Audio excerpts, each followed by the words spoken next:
Welcome, my name is Janette and I'm from Case Flower School. And I just want to give a little talk today on floral foam. So when you go into your local flower shop, this is how they will have their floral foam maybe on display, or this is how they actually buy it in or purchase it in from their florist wholesalers.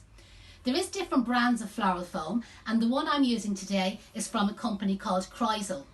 Now, Chrysal is probably more known for preservative for flowers, but in the past few years they've actually started to specialise in floral foam, and to be honest, we're finding it quite good to work with. We're using it all the time.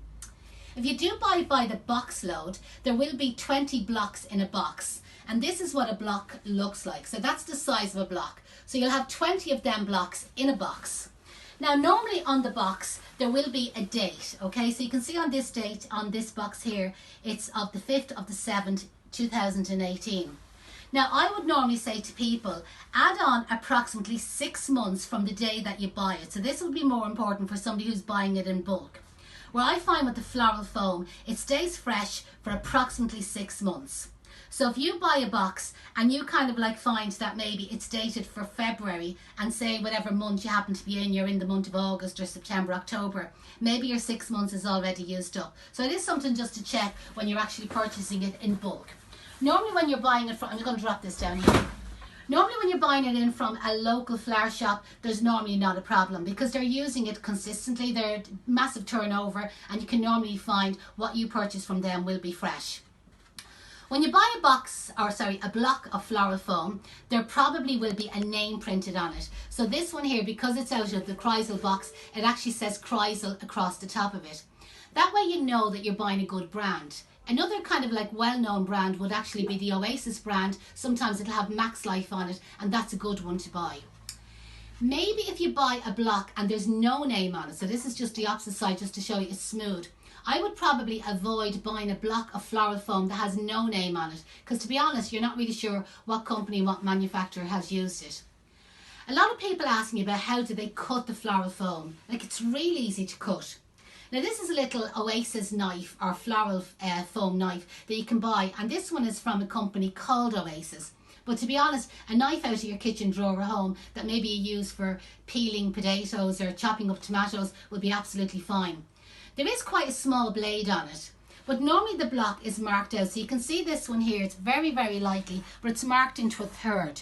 So a lot of the containers that we use commercially would normally fit either a third of a block, a sixth of a block, or a half of a block.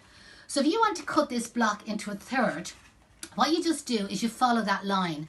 Now you'll see that the knife doesn't fit all the way across the block, right? So I'm now just going to slice down along the line, and I'll do the same over here.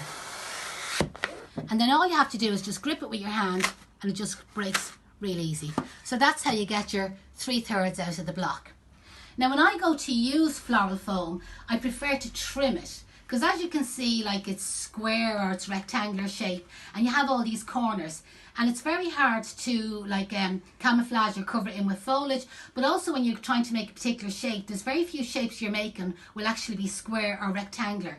So I prefer to get the knife and cut off the corners. So I just kind of go around the block. Now it makes no difference do you do this when the foam is dry or when it's wet. It's obviously easier to do when the foam is dry, because this is all rubbish and it'll be easier to get rid of this rubbish when it's dry. Another thing I like to do to the foam is I trim around the top.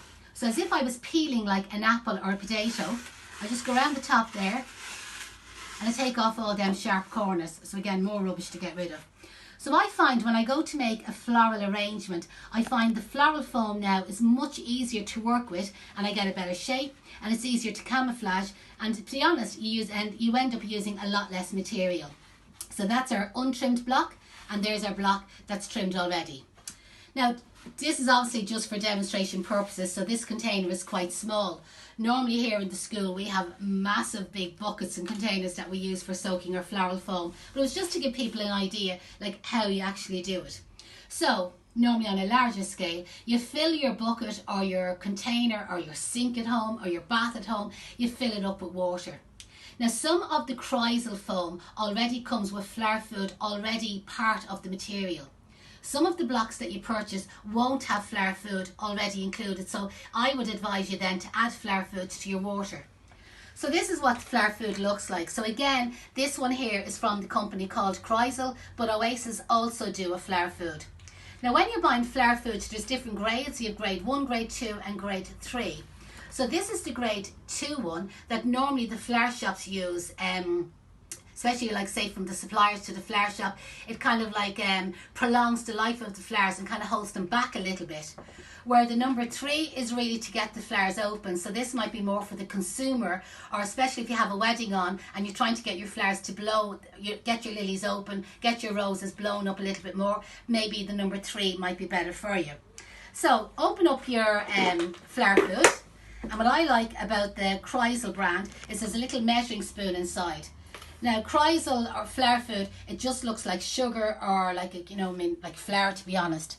Now you'll find the quantities wrote on the box, exactly how many spoons to use per litre of water. At a guess, like normally say here in the flower school, I would put 1 spoon to a vase of water that we use, and I use 2 spoons to a bucket of water that we're using. But really at home, I would advise you like to work out, like, you know what I mean, how many litres, how many pints you have, and then you can work out exactly how much flower food to use. So for this quantity of water, I'm just going to use a half a spoon. So this is approximately here. So I'm just going to add that to the water, and it'll normally just dissolve itself. Haven't got a spoon, I'm just going to use the knife.